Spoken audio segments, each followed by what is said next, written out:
अभिजित दिपकेंचं खूप खूप अभिनंदन. कॉक्रोच जनता पार्टीचं खूप खूप अभिनंदन. आणि अभिजित दिपकेच्या आव्हानाला प्रतिसाद देऊन देशभरातील जे तरुण तरुणी या आंदोलनामध्ये सहभागी झाले जंतर मंतरवर आणि देशाच्या वेगळ्या वेगळ्या ठिकाणी त्यांनी आंदोलन केलं. कशासाठी?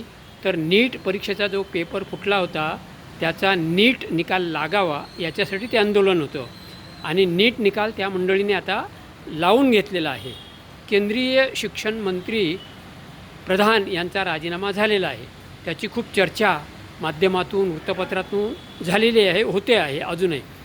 परंतु त्यापेक्षा मला महत्त्वाची या संदर्भातली जी बातमी वाटली ती अशी आहे की नीट पेपर फुटी प्रकरणातील जवळपास 47 अधिकारी आणि कर्मचारी बडतर्फ झालेले आहेत.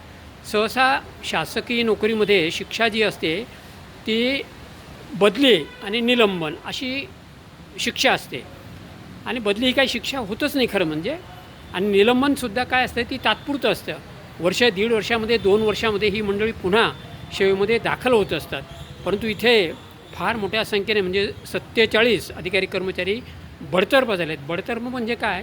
त्यांना कुठलेही लाभ, आर्थिक लाभ सेवानिवृत्तीनंतर मिळत नसतात. आणि ही खरं तर फार मोठी बातमी आहे आणि मोठं यश या कॉक्रोच जनता पार्टीचं आहे असं मला स्वतःला तरी वाटतं आहे.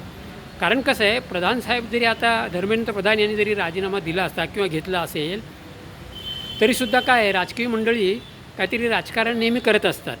जेव्हा मंत्रिमंडळाची कदाचित पुनर्रचना होईल आणि त्यावेळेला काही सांगता येत नाही, पुन्हा ते मंत्रिमंडळात दिसतीलसुद्धा, त्यांना घेतलंही जाईल, असं होऊ शकतं. पण जे बडतर्फ झालेत ही मोठी बातमी आहे. आणि इथून पुढे राज्यात असो की केंद्रात असो असंच झालं पाहिजे. जे खरे फार मोठे गुन्हेगार असतील त्यांना, अधिकाऱ्यांना बडतर्फच केलं पाहिजे कायमचं.